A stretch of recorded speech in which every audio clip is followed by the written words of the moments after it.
أعوذ من الشيطان الرجيم بسم الله الرحمن الرحيم السلام عليكم ورحمة الله وبركاته الحمد لله رب العالمين وبه نستعين والصلاة والسلام على أشرف الأنبياء والمرسلين وعلى آله وصحبه أجمعين أما بعد.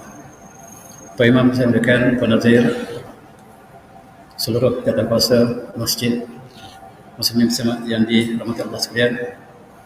Alhamdulillah sepenuh dengan bulan Maulid Rasul, izinkanlah saya untuk menyentuh tentang kecintaan terhadap Rasulullah SAW dalam tajuk manifestasi kecintaan terhadap Rasulullah SAW ataupun melahirkan kecintaan terhadap Rasulullah SAW.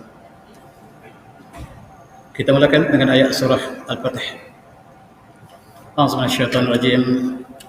Muhammadur Rasulullah walladzina hum asyidda'u 'alal kuffar rahama'u lahum tarahum ruk'an sajadan yabtaguna fadlan min Allah ridwana simahum fi wujuhihim min as-sujud simahum fi wujuhihim min as-sujud. Sallallahu alaihi wasallam. Muhammad Rasulullah dan mereka yang bersama dengannya, mereka sangat tegas ke atas orang kafir, berkasih sayang di kalangan mereka. Kamu lihat mereka rokok bersama, sujud bersama, mencari kelebihan dan keredaan Allah. Dan tanda pada wajah mereka ialah kesan sujud yang mereka lakukan. Ayat ini menggambarkan bahawa betapa sifat para sahabat bernama Rasulullah. Mereka lah berkasih sayang antara mereka, dan apabila menegakkan kebenaran, mereka sangat tegas kepada orang yang menentang Islam. Kita lihat beberapa contoh dalam peristiwa sirah bagi Rasulullah. Dalam peristiwa Hudaybiyah, dalam peristiwa Hudaybiyah, Rasulullah bersama dengan para sahabat ingin menunaikan umrah, tetapi disekat oleh orang Quraisy. Dan mereka berada di luar Mekah dan berada di Hudaybiyah. Salah seorang daripada pemuka Quraisy menyatakan bagaimanakah sifat kasih sayang di kalangan umat Islam, dan dia mengatakan Allah laqad qaratu 'alal mulk ala qasar wa kisra wa najasi. Saya adalah seorang pemimpin Quraisy yang bukan Islam. Saya pernah melawat Heraklius di Rom. Saya pernah melawat Kaisar atau Kisra di Parsi, dan saya pernah melawat Najasi, raja Ethiopia. Wallah, demi Allah, ma ra'aitu malikan yu'azzim al-sahabu ma yu'azzim al-sahabu Muhammadan. Saya tidak pernah lihat seorang raja yang dimuliakan oleh pengikutnya melebihi pengikut Muhammad, menghormati, menyanjungi, menghormati dan menyayangi Muhammad sallallahu alaihi wasallam. Dan wallah, dan in nakhamah illa waqat fi kaffi rajulin minhum. Sekiranya nakhamah tata sama dah hingus atau kahak, sama dah hingus atau kahak Rasulullah jatuh ke bumi, para sahabat berebut mengambil sebagai tabarruk daripada baginda Rasulullah SAW. Apa yang mereka lakukan pada kabiha wajahu wajaldahu, mereka sapu, dan mereka sapu di tangan mereka, dan mereka sapu di muka mereka sebagai ambil tabarruk. Para sahabat mengambil tabarruk daripada Rasulullah. Wa izamrahum amran yaqtadu amrahu, dan apabila Rasulullah memerintah satu perkara, mereka berebut untuk melakukannya. Dan wa iza tawadda kadu ya kata dulu ala wudu'ih, dan bila Rasulullah berwuduk, air wuduknya ditadah, dan para sahabat berebut untuk mengambil air wuduk sebagai berkat. Dan inilah jelas tabarruk dilakukan oleh para sahabat, mengambil sepenuh kemuliaan Rasulullah yang diutuskan kepada seluruh alam. Wa ma arsalnaka illa rahmatil alamin. Wa iza takallama hafidu aswatahum indah anhu. Bila Rasulullah bercakap, semuanya mendengar dengan patuh, menurunkan suara mereka, sehingga apabila Rasulullah berkhutbah, tidak seorang pun yang bercakap. Dan kita berisi sampai sekarang, apabila khutbah, tidak seorang pun yang bercakap. Dan ialah satu sifat Islam yang cukup indah, yang tidak boleh berlaku dalam mana majlis dunia. Dalam bahasa besar satu, apabila pemimpin besar bercakap, yang lain masih bercakap. Tetapi dalam khutbah Jumaat dikagumi oleh seluruh pengkaji, apabila khatib bercakap, tidak siapa yang bercakap. Demikianlah Rasulullah mengajar para sahabatnya. Apabila Rasulullah bercakap, maka para sahabat mendengar dengan patuh, dan waza yahadun nazar illa tanzimallah, dan para sahabat melihat Rasulullah dengan penuh kemuliaan. Itulah jadi gambarkan oleh bekas Islam bagaimana kasih sayang di kalangan sahabat terhadap baginda Rasulullah SAW. Tuan-tuan, perkara yang sama berlaku dalam peristiwa Hajjil Wada. Rasulullah bersama dengan 120,000 para sahabat daripada Madinah menuju ke Mekah untuk melaksanakan haji terakhir baginda. Selepas tawaf selesai, Rasulullah berehat di kawasan timur Mekah, Masjidil Haram, kawasan Hotel Hilton sekarang. Para sahabat membuat kemah untuk Rasulullah, dan Rasulullah bersolat dalam kemah tersebut.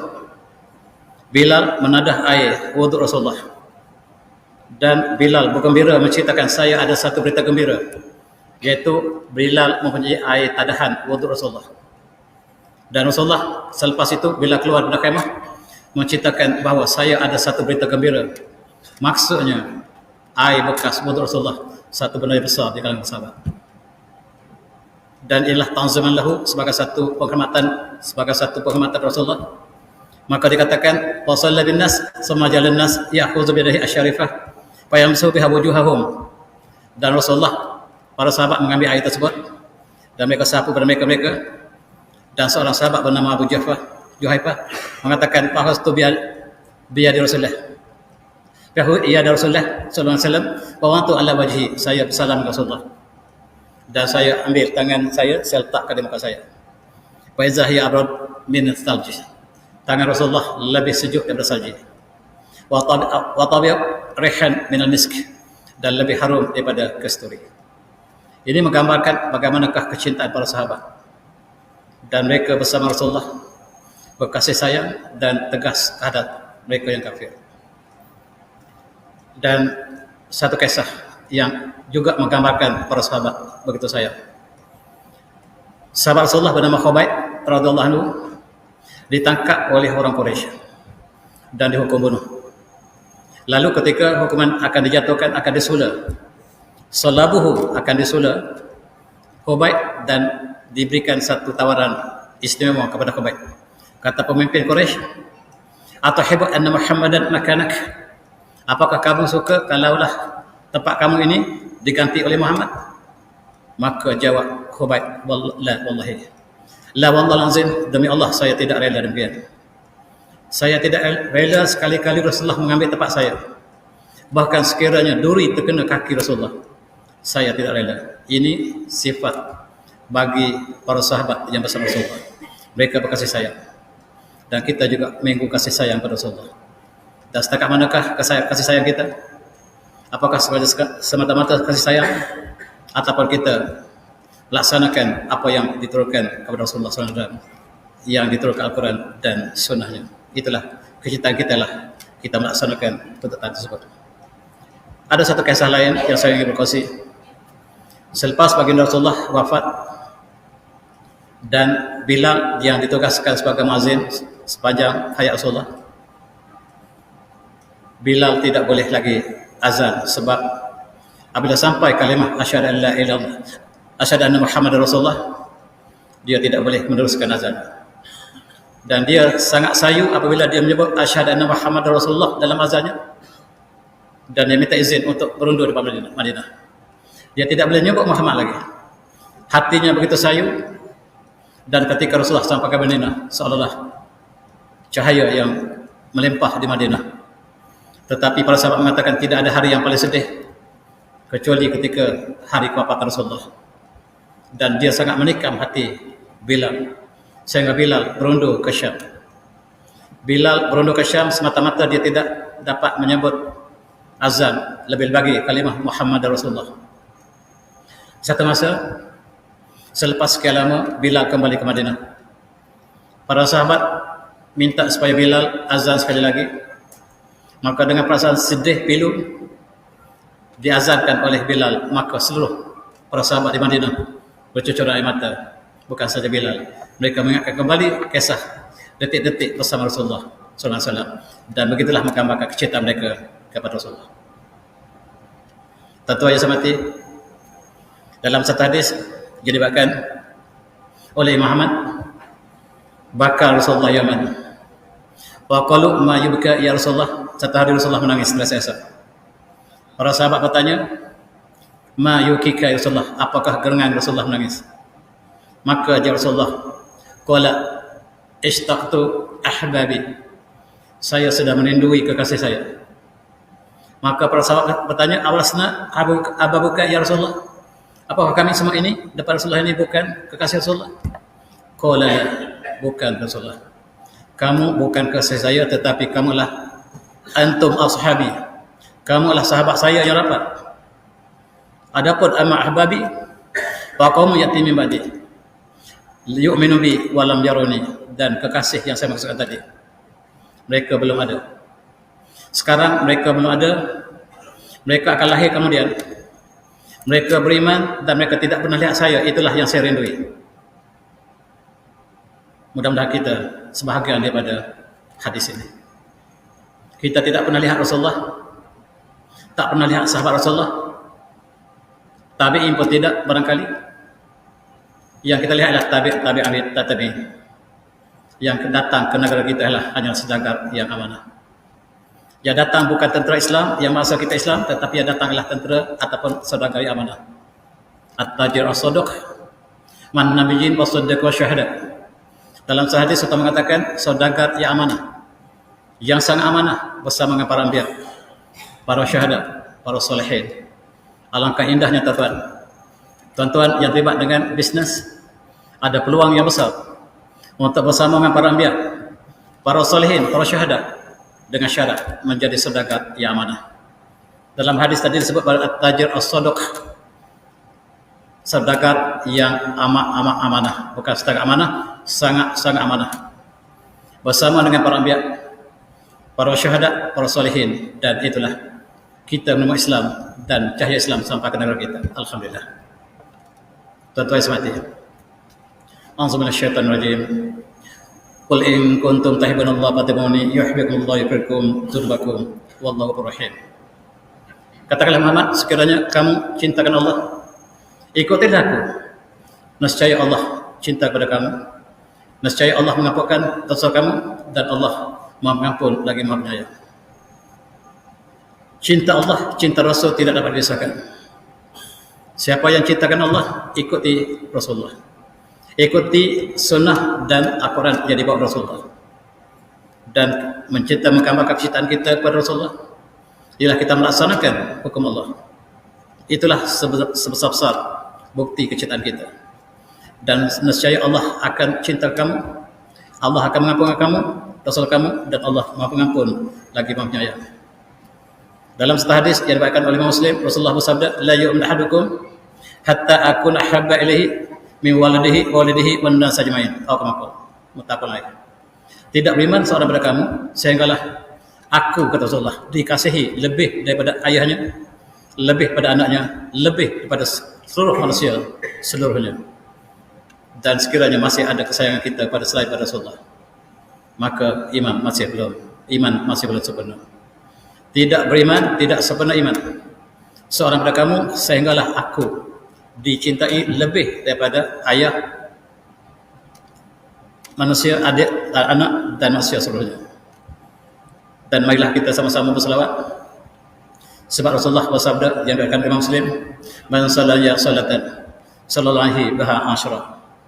Siapa yang berselawat kepada saya sekali, Allah berselawat padanya 10 kali. Allahumma salli ala Muhammad, Allahumma salli ala Muhammad, Allahumma salli ala Muhammad. Dalam satu hadis yang diriwayatkan oleh Imam Tirmizi, awlan nas bi yaumil qiyamah aktsaruhum alayya salatan. Orang yang paling utama di akhirat nanti ialah mereka yang paling banyak berselawat kepada saya. Awlan nas bi yaumil qiyamah, orang yang paling utama kepada saya, orang yang paling penting pada saya di hari kiamat ialah aktsaruhum alayya salatan, siapa yang paling banyak berselawat pada saya. Rawahu At-Tirmizi. Tuan-tuan, kita juga cinta Rasulullah, dan Rasulullah juga bersyukur hari kelahirannya. Dan Rasulullah ditanya dalam satu hadis, Rasulullah sentiasa berpuasa pada hari Senin. Lalu ditanya, wahai Rasulullah, apakah gerangan Rasulullah sentiasa puasa pada hari Senin? Jawab Rasulullah, zalika yaumun walitu. Zalika yaumun walitu fihi wa yaumun unzila fi alayya fihi nubuwah. Hari Isnin saya menyambut hari jadi saya. Setiap hari Isnin saya puasa sebab hari Isnin hari lahir saya. Seolah-olah Allah Rasulullah mengatakan dia merayakan atau bersyukur dengan kelahirannya. Wa yauma unzila alayya bihi nubuwah. Dan hari pertama saya dilantik menjadi Rasul. Hari pertama yang saya menerima wahyu di Gua Hira ialah pada hari Senin. Saya bersyukur dan saya mengambil sempena hari itu. Saya bersyukur dan saya berpuasa. Apakah ini bukan maksudnya Rasulullah lah orang pertama yang menyambut hari Maulid Rasul? Apakah itu tidak maksud demikian? Apabila Rasulullah mengatakan dia orang yang berpuasa kerana dia bersyukur hari kelahirannya, dan pada hari Senin jugalah dia dilantik menjadi nubuwah dan rahmat yang paling tinggi ialah dengan penulisan Rasulullah SAW yang bermula dengan kelahirannya. Tuan-tuan yang semati, kita tanya kepada Rektor Universiti Azhar bekas, Syekh Muhammad Haidir Hussein At-Tunisi. Tuan Syekh, apakah hukum untuk kita menyambut hari Maulid Rasul? Ini jawapannya. Dia kata, amma ihtifaluna bi zikri maulidihi fa inna lan nafal wa ma fa'alu hissan bi sabit radhiyallahu anhu. Kana ilahi an-nas wa ismuhum al-madih wa yamasu madih Rasulullah sallallahu alaihi wasallam fi syi'ri. Apa yang kita lakukan pada hari sambutan Maulid tidak berbeza dengan apa dilakukan oleh sahabat besar Rasulullah Hissan bin Sabit. Hissan bin Sabit sentiasa memuji Rasulullah dengan qasidahnya, dengan syairnya, menyatakan keindahan budi putih Rasulullah di kalangan para sahabat. Dan apa yang kita lakukan dalam perayaan Maulid ialah apa yang sama. Kita bersama dengan tazkirah menyatakan keagungan sifat Rasulullah, dan itulah yang dilakukan oleh para sahabat. Hissan bin Sabit selalu bersyair di depan Rasulullah. Rasulullah mendengarnya, dan Rasulullah tidak membantah dengan apa yang dilakukan oleh Hissan bin Sabit. Hissan bin Sabit membuat baik-baik yang syair yang indah, memuji Rasulullah, perjuangan Rasulullah, peperangan Rasulullah, akhlak Rasulullah. Dan apa yang kita lakukan sekarang tidak lain pada itu, kata Syekh Muhammad Haidir Hussein At-Tunisi. Dan dia sambung lagi, dia kata walam yafal warima fa'ala Ali bin Abi Thalib wa Bara' bin Azib atau Anas bin Malik radhiyallahu anhum hina tahaddatsu an mahasin Rasulullah khuluqiyah wal khalqiyah fi jama'ah. Dan apa yang kita sambut hari Maulid Rasul tidak beza dengan apa yang dilakukan oleh Sayyidina Ali bin Abi Thalib, Bara' bin Azib dan Anas bin Malik. Sebab mereka sentiasa berkumpul, memanggil para sahabat dan menceritakan keagungan Rasulullah. Dari segi akhlaknya, khuluqiyah dan khalqiyah, dan sifat Rasulullah itu sendiri diceritakan oleh sahabat-sahabat besar. Dan itulah juga yang kita lakukan malam ini. Itulah juga yang kita lakukan dalam sambutan Maulid Rasul. Dijawab oleh Syekh Rektor, bekas Rektor Universiti Azhar. Itulah jawabannya. Tuan-tuan yang saya hormati, siapakah yang mula-mula menyambut secara formal? Rasulullah menyambut dengan puasa. Para sahabat menyambut dengan membaca hadis-hadis, menceritakan sifat-sifat Rasulullah. Tapi siapakah yang merayakan dengan resmi? Ini disebut oleh Ibn Katsir. Kata Ibn Katsir di tarikh, dalam tarikh Al-Bidayah wan Nihayah yang tulis oleh Ibn Katsir, satu sejarah yang sangat besar. Dia kata bahawa permulaan sambutan ihtifal Maulid Rasul ialah dilakukan pada bulan Rabiul Awal, diihtifalkan hailan wa kana syahman syaja'an batilan aliman adilan rahimallahu akrahu mathwahu. Dilakukan oleh seorang raja. Raja ini ialah Raja Erbil. Dimulakan ketika zaman selepas para sahabat, selepas para tabi'in, dan dilakukan oleh seorang raja yang memerintah Erbil. Raja ini raja yang sangat alim, raja yang sangat bertakwa, raja yang sangat perkasa. Dan dialah mula-mula merayakan secara resmi. Para sahabat tidak lakukan resmi. Mereka menyatakan keindahan sifat Rasulullah sebagaimana dilakukan oleh Hissan bin Sabit, lakukan oleh Sayyidina Ali dan lain-lain. Dan dilakukan secara resmi oleh Raja Erbil ini. Kita tanya kepada Majlis Fatwa Mesir, Darul Ifta' Al-Misriyah, apakah hukum kita merayakan Hari Maulid Rasul? Ini jawapannya. Dia kata, inna ihtifal bi Maulid An-Nabawi zikra miladi Rasulullah sallallahu alaihi wasallam, ya ini pada tahun pas, huwa amrun jaizun syar'an wa annahu laysa bid'ah. Dia adalah satu perkara yang harus kita lakukan dan dia tidak bid'ah sama sekali. Ini ialah Majlis Fatwa Mesir mengeluarkan fatwa bahawa sambutan Maulid Rasul harus, dan dia tidak sama sekali masuk dalam daerah bid'ah sebab dilakukan oleh mereka terdahulu dalam bentuk masing-masing, dan kita laku sekarang juga dalam bentuk salah satu daripada bentuknya. Lebih lagi kita menceritakan tentang keagungan Rasulullah, perjuangan Rasulullah, kecintaan kita pada Rasulullah, kecintaan Rasulullah pada kita, dan itulah yang kita sebut sepanjang sambutan kita. Dan alasan yang diberikan oleh Majlis Fatwa Mesir antaranya ialah ayat Quran yang berbunyi a'udzu minasyaitonir rajim, qul bi fadlillahi wa rahmatihi wa bidzalika farahu wa khairum mimma yajma'un. Katakanlah Muhammad, dengan kelebihan Allah dan rahmat Allah, maka dengan rahmat dan kelebihan Allah beri pada kamu, hendaklah kamu gembira, dan itu lebih baik pada apa yang kamu kumpulkan. Di atas rahmat yang Allah beri pada kita, kelebihan yang Allah beri pada kita, hendaklah kita bergembira, kita nyatakan kesyukuran kita. Apakah ada rahmat yang lebih besar daripada kelahiran Rasulullah? Apakah ada rahmat yang lebih besar daripada Maulid Rasul? Maka itulah alasan yang diberikan oleh Darul Ifta'. Darul Ifta' Al-Misriyah memberikan fatwa bahawa harus, dan sekiranya dia dilakukan dengan mengikut syariah yang tepat, maka dia adalah satu jaiz yang terpuji, perkara yang terpuji, syariah yang terpuji. Tuan-tuan, berbeza dengan Arab Saudi, bila ditanya kepada mufti besarnya, bekas mufti besarnya Syekh Hamdan Zibas yang telah meninggal dunia, ditanya apakah hukum menyambut Hari Maulid Rasul, ini jawapannya. Jawapannya panjang, saya baca sikit saja. Kesimpulannya, an-ihtifal by Maulid bid'ah la syakka fi dzalik. Panjang lagi jawapannya. Kesimpulannya, sambutan Hari Maulid mengikut Arab Saudi, ulama Saudi dan ketua ulama mereka, bid'ah, tidak boleh lakukan. La syakka fi dzalik. Panjang alasannya, tetapi kesimpulannya tidak dibenarkan untuk meraihkan ihtifal sebagaimana yang dilakukan oleh seluruh ulama sebelum mereka. Sejak pada zaman Utsmaniyah selama 600 tahun, bahkan sebelum itu sejak zaman kerajaan Seljuk, mereka menyambut Hari Maulid Rasul selama 700 tahun berturut-turut, dan tidak ada ulama yang membantah. Umat Islam bersatu membenarkan Maulid Rasul selama 700 tahun, dan umat Islam tidak boleh bersatu di atas kesesatan. Umat Islam tidak boleh bersatu di atas kesesatan selama 700 tahun. Mereka sepakat merayakan Maulid Rasul.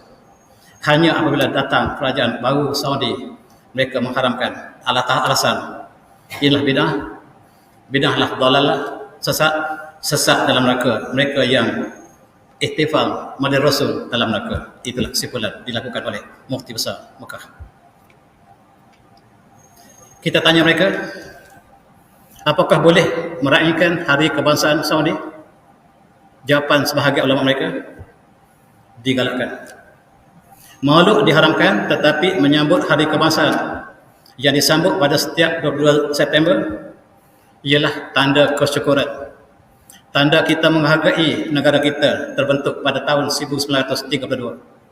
Kita bergembira dengan rahmat Allah, mereka sebut. Maka seluruh rakyat Saudi Arabia diminta untuk sama-sama bersyukur, sama-sama merayakan Hari Kebangsaan mereka yang jatuh pada 22 September setiap tahun. Tetapi Maulud diharamkan. Apakah mereka tidak bersyukur dengan kelahiran bagi Rasulullah? Dan mereka bersyukur dengan Hari Kebangsaan mereka. Lebih malam, tahun lepas selepas kita habis mengalami COVID-19, mereka berpesta pada Hari Kebangsaan mereka. Tempat berpesta ialah tempat yang dilarang oleh Rasulullah untuk berpesta. Jangan berpesta untuk masuk kawasan yang Allah musnahkan ini, iaitu kawasan Madain Soleh, kawasan Aula, yang Rasulullah melarang kalau kita lalu tempat yang Allah musnahkan kaum terdahulu, hendaklah kita lalu dengan segera, lalu dengan menangis.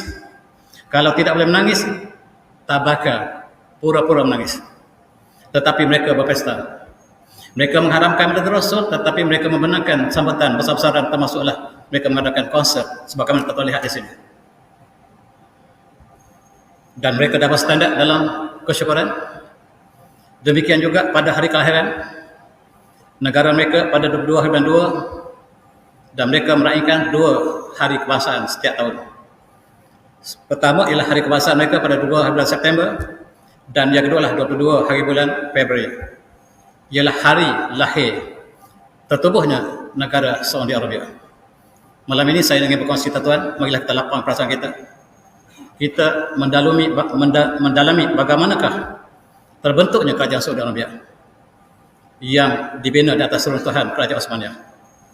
Kerajaan Osmaniyah yang dipuji oleh Rasulullah dalam hadis yang mengatakan sebaik-baik pemimpin yang membuka la taftahanna Konstantiniyah, paling amir amiruha, dan paling jaish zaltal jaish atau kama qala.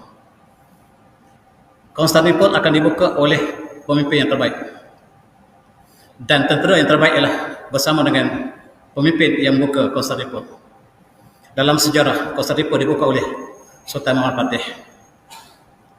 Mafhum mukhalafah daripada hadis tadi, raja yang membuka Konstantinopel adalah raja terbaik, dan tentera adalah tentera terbaik. Maksudnya yang merintah Utsmaniyah, kalaulah dirujuk kepada pembukaan Konstantinopel, maka dia dipuji Rasulullah sebagai pemimpin terbaik. Menjatuhkan kerajaan terbaik, kerajaan Islam adalah bawah. Dan siapakah yang menjatuhkan kerajaan Utsmaniyah? Kerajaan Saudi sekarang. Kerajaan Saudi sekarang dengan pertolongan Yahudi dan Nasara menjatuhkan kerajaan Islam. Kerajaan Islam terakhir, Khalifah Islam terakhir, iaitu kerajaan Utsmaniyah yang berpusat di Istanbul pada tahun 1944. Mari kita lihat detik-detik kejatuhannya, tuan. Ini gambar yang sangat bersejarah. Kejatuhan kerajaan Islam terakhir yang merintah selama 600 tahun, dan gambar ini menggambarkan pertama kali negara Saudi diciptakan. Di sebelah kanan ialah British, di sebelah kiri ialah Yahudi, dan mereka sama-sama bergembira menjatuhkan kerajaan Islam, dan mereka dilantik sebagai raja baru ataupun raja merintah baru dengan gelaran Sultan Abdul Aziz. Yang menjatuhkan kerajaan Islam ialah British dan Yahudi, dan tertegaklah negara Saudi Arabia. Maka saya tahu itu sejarah yang sangat pahit untuk kita telan. Ketika zaman Utsmaniyah, Mekah dan Madinah ialah bumi kita bersama. Ulama-ulama Melayu ramai yang bermaksudin di Mekah sebab Mekah ialah bumi kita.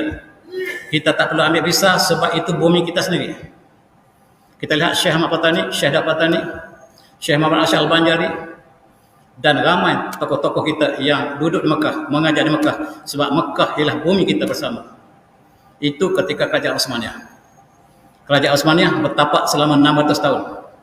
Akhirnya jatuh pada tahun 1994. Kerajaan baru mengisytiharkan Mekah, Madinah adalah bumi keluarga kami. Siapa yang datang ke Madinah, ke Mekah mesti minta izin kami. Kalau kami tak bagi, tak boleh masuk. Ini bumi kami. Tuan-tuan, kita sewa rumah kita sendiri. Mekah, Madinah asalnya bumi kita. Di sekeliling Mekah itu banyak tanah wakaf yang dibeli oleh orang Melayu, orang Aceh, orang Brunei, orang Sambas, orang Sulawesi. Tanah di sekeliling masjid Masjid Haram itu ramai banyak daripada tanah wakaf orang Melayu. Dan hotel Ramadan itu didirikan di atas tanah wakaf orang Aceh. Maksudnya bahawa umat orang Melayu dengan Mekah sangat rapat. Dipisahkan oleh kerajaan baru. Dan sekarang kita tidak boleh bebas ke Mekah. Kita perlu minta izin mereka sejak tahun 1924. Sejak tahun 1924 kita mesti 1932 kita mesti minta izin pada mereka. Mereka tak bagi, tak boleh pergi. Saya ingin berkongsi tuan, siapakah yang menjatuhkan kerajaan Islam ini? Siapakah yang menjatuhkan kerajaan Islam dan melantik Raja Saudi sebagai raja sekarang? Pertama ialah penasihat mereka yang sebelah kanan.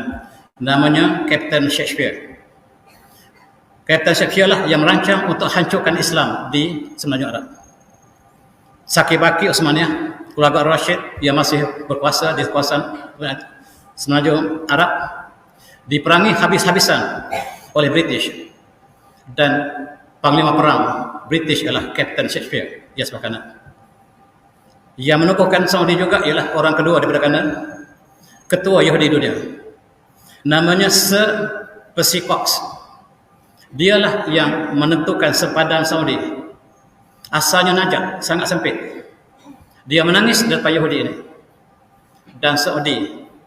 Dan sekiranya kamu ingin kawasan yang lebih luas, saya akan berikan sampai ke kawasan Iraq. Iraq dikecilkan, Kuwait dikecilkan, dan saya akan beri pada kamu dengan syarat kamu serahkan Palestin pada saya. Kisah sedih. Dan dialah membentuk kerajaan Saudi sekarang. Namanya Sir Percy Cox. Dan siapakah yang merancang? Yang merancang adalah ketua Yahudi dunia bernama Ben Gurion, Perdana Menteri Israel pertama. Wang yang banyak disalurkan kepada pemimpin Najaf, iaitu Sultan Aziz, untuk menjatuhkan Islam sepenuhnya di semenanjung Arab. Dan Islam telah jatuh. Maksud saya kerajaan Islam. Dan perkara ini yang memberikan wang untuk menjatuhkan kerajaan Islam ini ialah Yahudi. Diceritakan oleh orang terakhir yang sebelah kiri, iaitu John Philby. Tuan-tuan boleh baca buku John Philby bertajuk Ayam Arab Al-Arabiyah. Dia menceritakan dialah yang bawa wang daripada Yahudi untuk diberikan kepada Raja Abdul Aziz untuk menjatuhkan kerajaan Islam terakhir. Allah berikan hidayah kepada orang terakhir ini. Dan dia menukar namanya Abdullah Philby. Dialah mencipta segala-galanya penubuhan kerajaan Saudi sekarang. Dan Saudi tidak boleh lari daripada British dan juga Yahudi. Sebab ditubuhkan oleh kedua Al-Yahud dan Nasara. Maka saya katakan sejarah yang pahit untuk kita kenal malam ini. Dan selagi kita tidak faham tentang sejarah ini, kita tidak faham apa yang berlaku sekarang. Maaf sekali lagi. Tuan-tuan. A'udzubillahi minasyaitonir rajim. Wala tasabul ladzina min dunillah. Fasabullahu wa man birrahim. Kadzalika zanna lil muttaqin amaluhum tumila rabbihim marjuhum fa innabuhum bima kanu ya'malun. Surah Al-An'am. Jangan kamu mencela mereka yang menyembah selain Allah. Nescaya mereka akan mencela Allah dengan sebab permusuhan dan tanpa ilmu. Demikianlah kami perhiaskan pada setiap umat tentang amalan mereka. Kemudian mereka akan dikembali kepada kami dan kami akan ceritakan apa yang mereka lakukan di dunia dulu. Tuan-tuan, Allah melarang kita untuk mencela agama lain. Sebab bila kita mencela agama lain, orang akan mencela Allah. Orang akan mencela Rasulullah, orang akan mencela Islam. Islam tidak membenarkan untuk kita mencela, merendahkan agama lain. Sebab sebagai balasan Allah kata mereka akan merendahkan kita. Tapi mereka sentiasa merendahkan kita, tuan-tuan. Tahun lepas, dua jurucakap daripada kerajaan India, BJP, dia telah mencela Rasulullah. Dia telah menghina Rasulullah. Dia menghina Islam. Dia bukan doi midu. Dia datang daripada satu kerajaan. Dia menjadi jurucakap pada kerajaan. Dia telah menghina Rasulullah. Kita tidak pernah hina mereka. Dan Allah mengatakan wala tasbul ladzina min dunillah. Fasabullahu wa birrahim. Dan nescaya mereka akan mencela kita. Tetapi kita tidak lakukan apa-apa mereka, mereka mencela kita. Dan inilah sebab umat Islam seluruh dunia bangkit menentang kezaliman ini. Rasulullah yang dimuliakan menjadi penyelamat kepada dunia, rahmatan lil alamin, tiba-tiba dipermainkan oleh orang yang bukan Islam.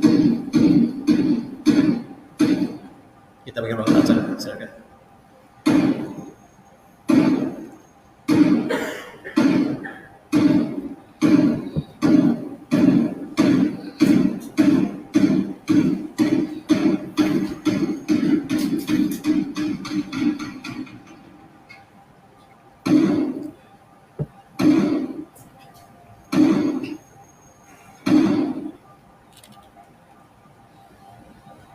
Allahu Akbar, Allahu Akbar.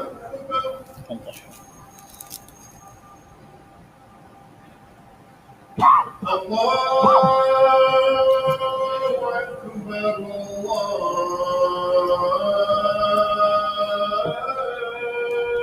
Akbar.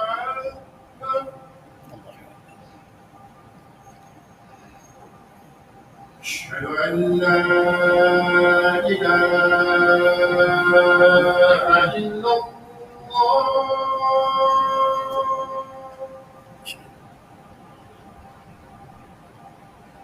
أشهد أن لا إله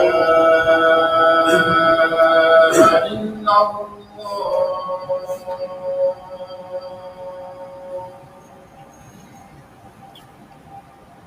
أشهد أن محمدا رسول الله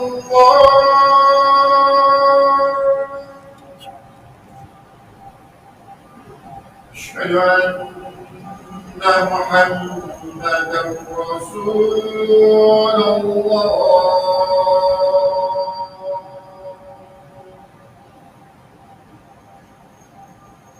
حي على الصلاة حي على الصلاة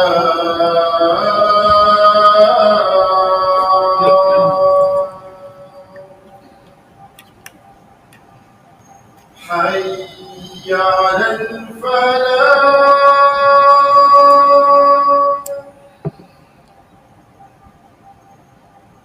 حي على الفلاح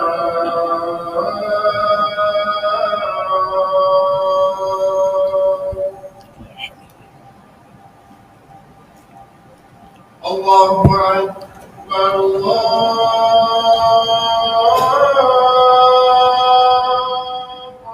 أكبر لا إله إلا الله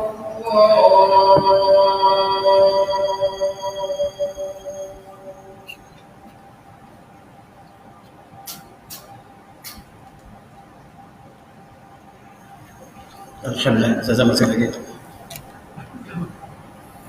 Mereka bukan saja mencela Rasulullah, dan sebahagian daripada kawasan mereka tidak dibenarkan untuk muslimat memakai hijab. Pelajar-pelajar yang masuk ke universiti tidak dibenarkan memakai hijab, dan perkara ini berlanjutan. Umat Islam bangkit untuk mempertahankan kemuliaan Rasulullah SAW. Dan kita baca buku yang tulis oleh seorang profesor ini, Profesor Thomas Arnold, The Preaching of Islam. Dia mengatakan selama 1000 tahun Islam merintah India, membawa negara yang mundur ini kepada satu tamadun yang besar ketika kerajaan Islam merintah India. 1000 tahun tidak ada kes pemaksaan orang Hindu memeluk Islam, tidak ada sama sekali. Tidak ada umat Islam memprovokasikan agama lain, tidak ada. Ditulis oleh seorang orientalis bernama Profesor Thomas Arnold. Ketika Islam merintah India, ketika itulah keamanan yang terbentuk negara India ini sangat aman. Pemerintah Islam maupun minoriti yang majoriti lah orang Hindu, dan Hindu kekal sebagai majoriti sampai hari ini. Dan ketika kejatuhan kerajaan Mughal, orang India, Hindu memeluk Islam beramai-ramai sebab mereka dapat bezakan ketika di bawah kerajaan Islam dan ketika kerajaan di bawah kerajaan mereka. Keadilan di bawah kerajaan Islam tidak dapat ditandingi oleh kerajaan baru. Mereka memeluk Islam beramai-ramai, bukan saya kata, tetapi profesor ini mengatakan. Profesor ini mengatakan bahawa sejarah agung Islam di India, selama 1000 tahun Islam bertapak di India dengan segala toleransi, tetapi dibalas hari ini dengan sifat yang sebaliknya. Mari kita berfikir. Tuan-tuan yang semati, selama 1000 tahun Islam di India, Hindu kekal 8% daripada penduduk India, tidak ada paksaan pada Islam. Berbeza apabila zaman moden hari ini, mereka apa yang berlaku sebaliknya. Yang kedua, orang ini namanya Salman Rushdie, orang Pakistan, yang kemudiannya menghina Rasulullah. Dia mendapat dana daripada NATO, yang tertuan sokong itu.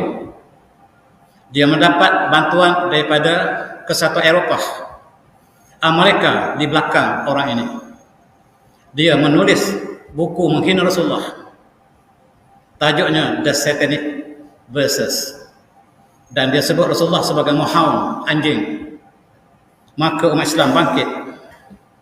Dia menulis, Salman Rushdie menulis The Satanic Verses untuk menghina Islam, menghina Rasulullah dengan perkara yang tak layak kita sebut malam ini. seluruh umat Islam bangkit dan ketika itu Khomeini mengeluarkan fatwa darahnya halal. Selepas darahnya halal, dia dilindungi oleh kerajaan British. Tentera British melindungi Salman Rushdie selama puluhan tahun. Mereka membantu Rushdie supaya dia selamat. NATO memberi jaminan supaya selamat seorang individu ini. Rupa-rupanya dia bekerja untuk NATO, untuk Eropah, untuk Amerika. Al-Kufar malah wahidah. Orang kafir bersatu bila menentang Islam, tuan-tuan. Dan namanya telah senyap sama sekali. Apabila umat Islam dihina oleh Salman Rushdie, Queen Elizabeth yang sangat benci kat Islam, memberi anugerah terbesar kepada Salman Rushdie untuk melukakan hati umat Islam. Queen Elizabeth adalah orang yang sangat benci kat Islam, tuan-tuan. Ingat sekali lagi. Untuk melukakan hati kita. Queen beritahu bahawa Salman akan selamat di bawah jagaan tentera British. Dan tidak siapa dia sentuh. Selama puluhan tahun, dia merasakan dia selamat. Dia secara terbuka pergi ke Amerika terlepas. Pergi untuk menghina Islam sekali lagi di sebuah kota bernama Buffalo di New York. Dan dia sudah bersedia untuk mencela Islam sekali lagi. Dia lupa bahawa orang Islam tidak pernah lupa dengannya. Tiba-tiba seorang pemuda datang dan menikamnya. Ini pemudanya yang memegang pada fatwa yang dikeluarkan oleh Khomeini. Kita ingat dia mati, tak mati. Dan segera dibawa ke Amerika. NATO yang jaga sekarang. NATO yang menjaganya sekarang supaya dia selamat. Yang tuan-tuan sokong itu menjaga orang yang menghina Islam ini. Tuan-tuan, apabila dia ditikam, seluruh pemimpin dunia bersatu. Daripada Amerika, Perancis, UK dan seluruh pemimpin bersatu condemn mereka yang menikam Salman Rushdie. Termasuk jugalah penerbit Harry Potter. Rupa-rupanya Harry Potter inilah orang yang sangat benci ke Islam. Filem Harry Potter itu dibuat untuk kembali kepada zaman Yahudi lampau. Ketika zaman Nabi Sulaiman, Harut-Marut yang dengan penuh sihirnya untuk diperkenalkan kepada dunia, untuk menghajar Islam melalui Harry Potter. Dan Harry Potter paling terkenal di Malaysia. Satu lagi tuan-tuan, filem Barbie. Filem Barbie yang disiarkan oleh kumpulan yang sama, yang mencela Islam ini. Mereka perkenalkan LGBT kepada kanak-kanak. Seluruh negara Islam mengharamkan filem Barbie kecuali dua negara, Malaysia dan Saudi, yang membenarkan ditayang dalam negara mereka. Siapa kita? Tuan-tuan, kita kembali kepada sejarah England. Yang sangat benci ke Islam ialah Perdana Menteri mereka yang bernama Lord George, yang mengisytiharkan Perang Dunia Pertama. Tujuanlah untuk hancurkan Turki Osmaniyah dengan bantuan seluruh dunia. Maka jatuhlah Kerajaan Osmaniyah. Satu-satu negara yang bantu Kerajaan Osmaniyah adalah Jerman. Dan tuan-tuan sangat benci pada Jerman sebab tuan-tuan melihat sejarah British. Sedangkan satu-satu negara bukan Islam yang membantu Islam ialah Jerman. Tuan-tuan sangat benci pada Jerman sebab melihat filem British sampai hari ini. Sedangkan Hitler lah satu-satu pemimpin dunia yang membantu Islam dalam Perang Dunia yang sebelum Perang Dunia. Dan yang paling benci pada Islam ialah bernama Winston Churchill yang sebelah kiri. Perdana Menteri British, dia mengatakan orang Islam, siapa yang masuk Islam seperti anjing yang terkena penyakit gila babi. Dan tuan-tuan masih sayang kepada orang ini. Ketua tentera kita memberitahu, kita masih menjadikan Churchill sebagai ikon kita dalam teknik peperangan negara kita. Sedangkan dia adalah musuh yang ingin menghancurkan Islam. Kita tak pelajari sejarah, tuan-tuan. Malam ini kita pelajari sejarah kecintaan kepada Rasulullah, dan kita kenal siapakah musuh yang sangat membenci Rasulullah SAW. Tuan-tuan, ini ialah Perdana Menteri UK yang baru yang telah jatuh. Namanya Liz Truss. Dialah orang yang paling benci pada Islam. Perancangannya untuk menghancurkan Islam di UK dirancang dengan teliti, tetapi dia jatuh dengan segera, diganti oleh seorang daripada India. Sunak namanya. Besi Sunak. India dijajah oleh British dengan penuh hina. Dalam masa 1 tahun, British membunuh 1 juta orang India pada tahun 1900. Dan Allah takdirkan 1 tahun kemudian India menjadi Perdana Menteri British. Jangan kita hina orang, tuan-tuan. Allah angkat orang satu masa, jatuhkan satu masa. Masyarakat moyang yang dibunuh, keluarga Sunak yang dibunuh ketika India dulu. Mereka lari ke Peru, mereka lari ke Amerika. Tiba-tiba cicit mereka menjadi Perdana Menteri British yang mereka bunuh orang India dulu. Dan ini teras sangat benci kepada Islam. Dia mengatakan bahawa saya sangat benci kepada King Charles, sebab King Charles penyokong Islam yang terbesar di Eropah. Liz Truss mengatakan, awas King kita. Kita jatuhkan raja kita. Sebab inilah penyokong Islam terbesar di Eropah hari ini. Dengar kata-kata Charles satu masa. Dia adalah bukan Islam. Dia adalah penaung kepada pusat Islam University Oxford. Dia buat satu ucapan, tuan-tuan dengar. Because we have tended to see Islam as the enemy of the West, an alien culture, society, and system of belief. We have tended to ignore or erase its great relevance in our own history. Kita benci Islam, kita lupa University Oxford dibuka oleh murid-murid Ibn Rushd. University Oxford dibuka oleh murid-murid Ibn Rushd, dan sekarang kita masih pakai jubah Arab sampai sekarang. Dalam convocation, kita masih pakai jubah Arab, cuma kita tukar serban dengan topi, kata King Charles. Dan akhbar barat mengatakan King Charles yang ketiga ini berbeza dengan ibunya yang benci Islam, berbeza dengan semua Perdana Menterinya yang dia cinta Islam. Allah takdirkan raja bukan Islam ini menjadi penyokong Islam terkuat di Eropah ini. Itu sebab rakyat UK ingin menjatuhkan raja ini. Mereka adakan rusuhan untuk menjatuhkan raja ini sebab raja ini sedang belajar Quran dalam bahasa Arab. Dia membaca Al-Quran setiap hari dan dia tidak baca dengan terjemahan sebagai tuan. Orang Melayu banyak baca Quran tengok terjemahan, memalukan. Charles baca Quran faham dalam bahasa asalnya sebab dia adalah presiden kepada pusat Islam University Oxford. Dia baca Quran dan dia mengatakan, kalau saya baca Quran, jangan heran sebab moyang saya, Queen Victoria, juga baca Quran. Dan tuan-tuan tahu, kata Charles, moyang saya seorang Muslim, Queen Victoria Muslim, dan dia sembunyikan identitinya sampai dia mati. Tuan-tuan lihat gambar Queen Victoria sentiasa pakai hijab. Dan gurunya ialah Syekh Abdul Rahim daripada India. Kalaulah moyang saya membaca Al-Quran, membaca kitab-kitab hadis, kenapa saya tidak boleh melakukan demikian bila rakyatnya memberikan protes sebab dia sangat rapat dengan Al-Quran? Tuan-tuan, dia adalah pengikut tarikat Alawiyah. Dia adalah pengikut tarikat, tuan-tuan. Dan gurunya lah Profesor Martelling. Tuan-tuan tahu Martelling? Seorang intelektual British yang sangat mendalami dalam konteks tarikat. Dan dia adalah guru kepada Charles. Dia selalu bersama dengan majlis tarikat, tetapi tidak pasti apakah dia Muslim Islam atau tidak. Yang kedua, ini ialah cucu orang Islam. Moyangnya ialah orang Algeria, orang Arab. Dia bukan orang Perancis. Tiba-tiba dia dilantik menjadi presiden Perancis, namanya Macron. Dia orang Arab, rambutnya hitam, mukanya Arab, bukan orang Eropah. Sebagaimana Rishi Sunak, Allah takdirkan jadi Perdana Menteri UK. Allah takdirkan orang Algeria menjadi Perdana Menteri Presiden Perancis.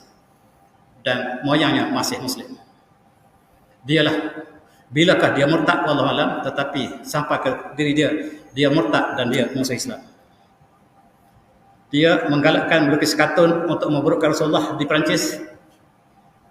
Dan sekali lagi umat Islam bangkit untuk menentang presiden mereka. Dan dia mengharamkan ditutupnya masjid-masjid yang banyak di Perancis. Dia mengharamkan hijab kepada wanita Muslim. Dan itulah orang yang sangat benci pada Islam hari ini, tuan-tuan, Presiden Perancis. Dan umat Islam bangkit supaya kita boikot sama-sama barangan Perancis. Tetapi yang membela ialah orang bukan Islam. Orang ini membela apabila Rasulullah dihina, iyyakum an tusayyu Muhammadan Jangan hina Muhammad depan saya. Jangan kamu cela Muhammad. Iyyakum an tasayyu li Muhammadin sallallahu alaihi wasallam. Kata siapa? Putin, Presiden Rusia yang tuan-tuan sangat benci. Yang tuan-tuan sangat benci inilah yang bela Rasulullah. Apabila Macron menghina Rasulullah, menghina Islam, sekali lagi Putin bangkit. Iyyakum an tasayyu lil Islam. Jangan kamu hina Islam. Ingat, kalau kamu hina Islam, saya akan jadi galang hati. Kata Putin, tak ada pemimpin Islam yang bercakap demikian. Kenapa dia bercakap demikian, tuan-tuan? Berita ini tak sampai ke Malaysia. Sebab Malaysia mengambil berita CNN sampai hari ini. Sedangkan kajian di Amerika, penduduk Amerika tak percaya kepada berita CNN. 70% rakyat Amerika tidak percaya kepada berita CNN. Yang paling percaya ialah Malaysia. Semua berita kita petik dari CNN. Kita petik dari musuh kita. Oleh sebab itu kita tak pernah dapat berita benar di Rusia. Ukraine telah kalah lama. Ukraine kalah dalam masa 4 bulan peperangan. Sekarang peperangan berlaku di antara Amerika berdepan dengan Rusia. Dengan NATO-nya, dengan Seluruh Eropah-nya sedang berdepan dengan Rusia. Ukraine telah hancur. Berita tak sampai ke Malaysia. Dan tujuan NATO untuk masuk ke Rusia, bukan Ukraine, untuk hancur Islam. Sebab Islam telah mencapai 30% penduduk Rusia hari ini. Dan mereka ingin padamkan Islam segera di Rusia. Dan kita di Malaysia masih bersama dengan Angka Sep.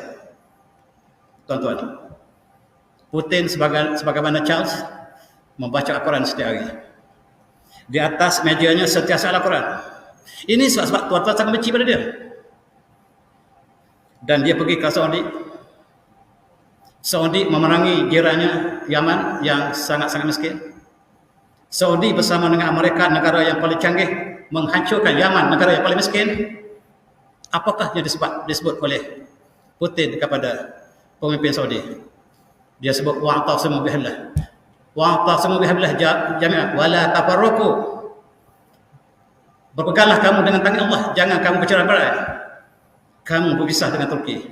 Saudi, kamu berpisah dengan Turki. Kamu merangi Iran. Kata Putin, wa'tasimu bihablillah. Siapa Putin? Isteri dia adalah muslimah. Dan dia mengutuhkan ribuan masjid di Rusia ketika dia pegang KGB. Dia sangat musuh Islam. Tetapi hari ini dia membina kembali 3,000 masjid yang dia utuh, dia bina kembali. Termasuk Masjid Moskow. Dia utuh masjid, dia bina kembali. Dan siapakah Putin? Dan dia sangat buruk berita di Malaysia sebab kita mengambil berita daripada CNN.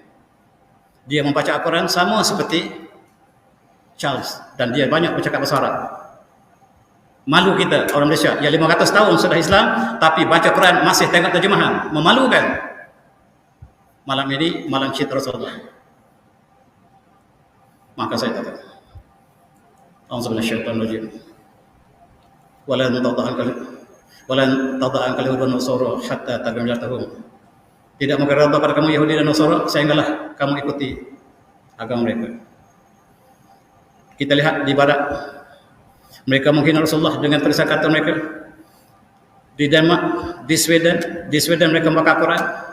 Bukan sekali, berkali-kali mereka bakar Quran. Sedangkan umat Islam tidak pernah mengganggu agama mereka. Dan ini juga dilindungi oleh tentera Denmark. Dan akhirnya dia kemalangan, mati di sini. Tuan-tuan, satu lagi peristiwa yang berlaku di London. Mereka buat filem bertajuk The Lady of Heaven yang dijangka disiarkan di Malaysia tahun ini. Tapi tak jadi. Filem ini untuk memburukkan Islam.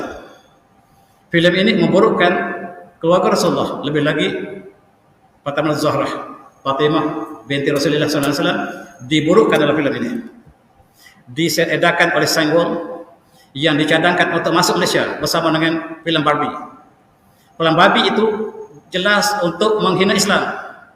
Yang tuan-tuan tengok dengan anak cucu tuan-tuan itu untuk menghina Islam. Seluruh dunia Islam mengharamkannya kecuali Malaysia dengan Saudi Arabia yang membenarkan filem itu ditayangkan.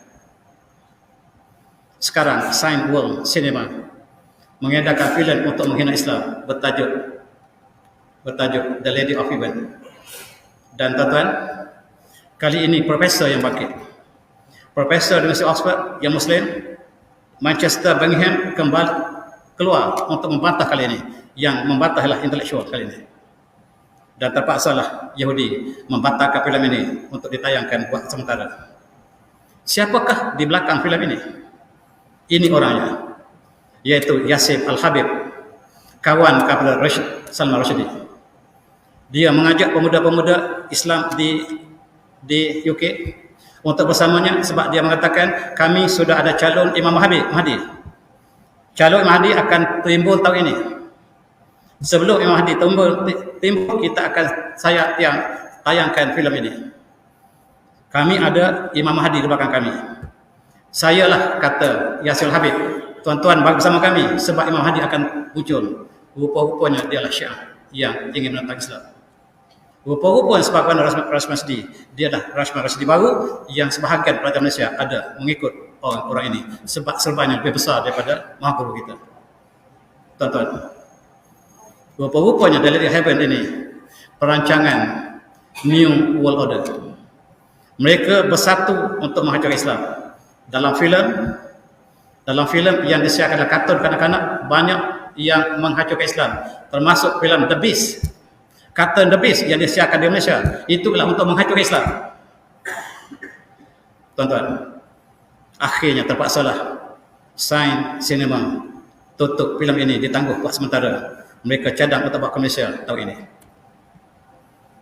Kalau saya ada masa, tuan-tuan, malam ini malam cinta Rasul. Ini orang yang benci pada Islam. Namanya Jack Welders, tuan-tuan tahu, orang yang 20 tahun lepas membuat filem fitnah untuk menghina Rasulullah. Inilah penukanannya yang juga ingin menghancurkan Islam, namanya Random. Tetapi Allah berikan hidayah kepada penolong ini. Ketika dia menulis untuk menghina Islam, Allah berikan hidayah dan dialah pejuang Islam di Belanda hari ini. Dia menunaikan haji apabila Allah berikan hidayah, orang yang menentang Islam kembali untuk menjadi pejuang Islam. Dan inilah penerbit filem Hollywood, orang Jerman. Dia buat filem untuk merukai Islam sepanjang hayatnya. Tetapi sayang, filemnya tidak tersebar di Hollywood dalam bahasa Inggeris, tetapi kebanyakan dalam bahasa Rusia, dalam bahasa Jerman. Bila dia hanya membenci Islam, menulis keburukan Islam, dan akhirnya Allah beri hidayah. Dan dialah yang berjuang untuk Islam di Jerman hari ini. Namanya lah Etta Wagner, sangat terkenal dalam perfilman. Ketika Amerika ingin menghancurkan Islam, ini pandangan di tepi White House. Tuan-tuan yang pernah pergi ke White House, di depan White House itu ada satu lapangan yang besar. Hari Jumaat, seorang khatib baca khutbah, yang lain datang, dan ini pemandangannya. Mereka lupa negara mereka sendiri. Ketika mereka menghancurkan seluruh negara Islam daripada Iraq sampai ke Afghanistan, sampai kepada Syria, Palestin, mereka lupa negara mereka sendiri. Mereka dapati negara mereka Islam sedang muncul dengan hebatnya. Mereka merancang, Allah merancang yang lain. Sehingga kita lihat di England juga, jumlah penduduknya sangat-sangat cepat dan gereja ditukar menjadi masjid. Data ini data yang lama, tuan-tuan. Data yang baru menunjukkan bahawa perkembangan Islam di Eropah sangat luar biasa. Dan kita lihat bagaimanakah setiap tahun orang Amerika yang sangat benci Islam, Allah takdirkan penduduk mereka yang menerima Islam begitu ramai. Dan kita lihat statistik yang dikeluarkan oleh Pew Research Center ini, yang saya ada masa untuk membicarakan statistik, yang tapi kesimpulannya Islam sedang berkembang dengan hebat. Ini ialah ketua agama Ortodok di Rusia. Dia melihat apa yang berlaku di Rusia. Kesimpulannya, dia kata the future belongs to Islam. Kesimpulannya ialah the future belongs to Islam sebagai kuliah kita lepas. Saya ulang sekali lagi. Dia mengatakan dalam masa 30 tahun Eropah akan menjadi benua Islam. Dalam masa 50 tahun Rusia menjadi force Islam terbesar dunia. Kekuatan Islam datang daripada Rusia, bukan daripada Afrika, bukan daripada Timur Tengah, bukan daripada alam Melayu. Tetapi kekuatan Islam datang daripada Rusia, sebab ini gambaran di Rusia.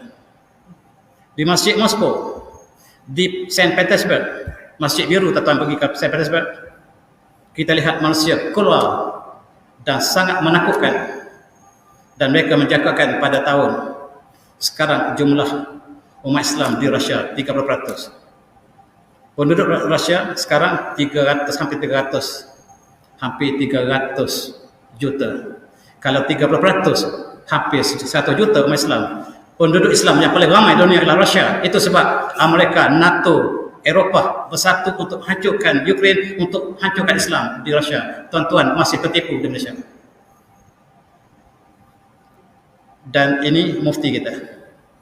Seorang mufti kita di Muslim, saya baca dalam akhbar dia, Muslimun Razi sayushakilu 400 min as-sukan qariban, dan umat Islam Rusia akan mencapai 40% dalam masa near future. Dalam masa singkat, umat Islam akan menjadi 40% daripada penduduk Rusia. Ini sangat menakutkan Uncle Sam. Uncle Sam sangat takut dengan berita ini. Sebelum Islam bangkit di Rusia, mari kita hancurkan Rusia melalui Ukraine, kita masuk Chechen, kita masuk Dagestan, dan kita masuk ke Kazan. Kazan adalah penempatan Islam terbesar di Rusia. Tuan-tuan yang pernah melawat Kazan, azan di Kazan lebih banyak daripada di Kuala Lumpur. Masjidnya bersahut-sahut dekat-dekat masjid di Kazan. Tuan-tuan yang pernah melawat Kazan, semua wanitanya berhijab di Kazan, menggambar seolah-olah Islam masa lampau di Timur Tengah. Kazan telah muncul sebagai kota Islam terbesar di Eropah. Saya cadangkan masjid ini buat satu rombongan melawat Kazan. Dan turun ke bawah ke Volga, dan tengok Islam yang asal, yang muncul di Volga, kemudian bertapak di Kazan. Moskow itu asalnya nama Miskun Kusturi, dan Siberia itu asalnya Sabaria. Kita kuasai satu masa dulu, tapi sayang kita kalah kemudian. Dan sekarang Islam bangkit kembali. Rasulullah memberikan gambaran Islam akan sampai ke Timur Barat dalam hadis yang mulia ini. Tuan-tuan, Islam menjadi agama yang paling cepat berkembang dunia. Inilah simulasi yang dilakukan oleh Pew Center, Research Center. Berapakah jumlah penduduk Islam di dunia ini? Kalau kita lihat ensiklopedia, mereka sebut jumlah penduduk Islam 1,6 bilion. Kristian 2,0 bilion. Tetapi Vatikan tidak puas hati. Vatikan melihat masjid telah didirikan, gereja kosong dibeli sebagai masjid. Vatikan buat satu statistik yang tidak resmi. Ini ialah data Vatikan. Dia dapati Muslim 10 tahun lepas berjumlah 2,038 bilion, menjadi manusia paling ramai di atas muka bumi, bukan Kristian lagi sekarang. Vatikan membuat satu statement. Vatikan mengatakan Islam surpasses Roman Catholic as world largest religion. Dikeluarkan oleh Badan Kristian Dunia, dan mereka sudah kecewa di Eropah. Kristian telah kecewa di Eropah sebab orang Eropah berlomba-lomba masuk Islam. Mereka tumpukan di barat, di timur. Mereka sebut pada saya ketika saya bersama mereka dulu, kita tumpukan Sabah Sarawak, kita tumpukan Irian Jaya, kita tumpukan Kuala Lumpur. Itu yang mereka sebut pada saya ketika saya belajar. Sebab mereka telah kecewa dengan Eropah. Eropah tidak lagi bersama mereka dengan gereja. Mereka tinggalkan gereja, dan akibatnya statistik menunjukkan bahawa 2,038 bilion umat Islam, dan Vatikan isytiharkan Islam agama terbesar dunia. Dan Allah berjanji, A'udzu minasyaitonir rajim, walladzi arsala rasulahu walladzi arsala rasulahu bil haqq wa dil haqq liyuzhirahu 'ala dinihi wa kafa billahi syahida. Dan Allah lah yang mengutuskan rasulnya dengan petunjuk dan agama yang hak, yang bakal mengatasi seluruh agama dunia. Sekarang kita saksikan ayat Quran ini, kita saksikan mukjizat Al-Quran ini, bahawa Islam agama terbesar, sebagaimana Allah mengatakan Islam akan mengatasi seluruh agama lain. Wa kafa billahi syahida, dan cukup Allah sebagai saksi. Dan sekarang kita lihat data dikeluarkan oleh Vatikan mengatakan Islam, mereka sudah kecewa di barat, mereka kecewa di Rusia. Mereka harapkan Kristian ada harapan di Sabah Sarawak ataupun di Irian Jaya. Itulah mereka sebut pada kita. Tuan-tuan semati, data yang dikeluarkan oleh UK, anak yang dilahirkan di UK pada tahun-tahun yang lepas, nama yang paling popular adalah Muhammad. Bayangkan tuan, memeranjakkan seluruh dunia, memeranjakkan gereja. Mereka sangka nama yang paling popular di UK ialah John atau William, tetapi rupa-rupanya Muhammad sebagai nama bayi dilahirkan di London, di seluruh UK termasuk Ireland. Dan mereka ingat 1 tahun saja. Rupa-rupanya statistik menunjukkan bahawa Muhammad bertahan 12 tahun sebagai bayi yang paling tinggi nama yang dilahirkan di UK. Tuan-tuan, sampai tahun 2020 tahun lepas, Muhammad masih kekal di atas, menggambarkan Islam sedang berkembang hebat di Eropah. Dan mereka kecewa, mereka tidak dapat pertahankan agama mereka di Eropah, dan nama bayi dilahirkan ialah Muhammad yang paling popular. Di Belanda satu-satunya parlimen yang mencadangkan supaya Islam diharamkan, ditolak oleh parlimen mereka, alhamdulillah. Dalam pada itu, nama Muhammad ialah bayi yang dilahirkan kedua terbanyak di Belanda. Walaupun mereka ingin menghapuskan Islam di Belanda, tetapi Allah takdirkan. Di Rotterdam, nama Muhammad paling tinggi. Di Uppsala, Muhammad paling tinggi. Dan di Amsterdam, 3 buah kota, Muhammad paling tinggi. Tapi secara keseluruhan di Belanda, Muhammad duduk nombor 2 dalam bayi yang dilahirkan, tuan-tuan. Di dunia, di Eropah, seluruh Eropah, daripada Norway sampai ke Spanyol, nama Muhammad tetap nombor keempat. Dan ini akan bertambah, akan naik pertama dan akan menjadi nama pertama di seluruh Eropah. Sedangkan di seluruh dunia, Muhammad adalah nama paling popular, yang paling banyak di Malaysia. Dalam satu kelas, cikgu boleh tahu berapa banyak nama Muhammad, separuh nama Muhammad. Dan kita membicarakan ini, Allahumma salli Muhammad, huwallazi arsala rasulahu bil huda wal haqq liyudhhirahu 'ala kulli wa qabla syahidat, yang ayat sebut tadi. Allah menyaksikan bahawa Islam akan mengatasi segala agama. Dan tuan-tuan, Islam telah sampai ke hujung dunia. Ini gambar yang saya tunjuk dalam kuliah lepas. Islam telah sampai ke Siberia. Ketika Soviet Union mereka membunuh Islam, mereka meruntuhkan masjid. Sekarang Putin membina kembali. Putin membina kembali masjid satu persatu. Dan ini mufti kita di Siberia, Sobaria. Tuan-tuan baca Sobaria. Ini mufti kita. Tidak ada kenderaan di sana, sebab di sana ais sepanjang tahun. Dan Rasulullah bersabda sebagai penutup bacaan kita, la yablughanna hadzal amr ma barra nahar. Islam ini akan sampai, urusan ini akan sampai di mana ada siang, di mana ada malam. Sekarang siang dan malam ada di kutub utara, di kutub selatan. Islam telah sampai. Kita menyaksikan mukjizat hadis ini.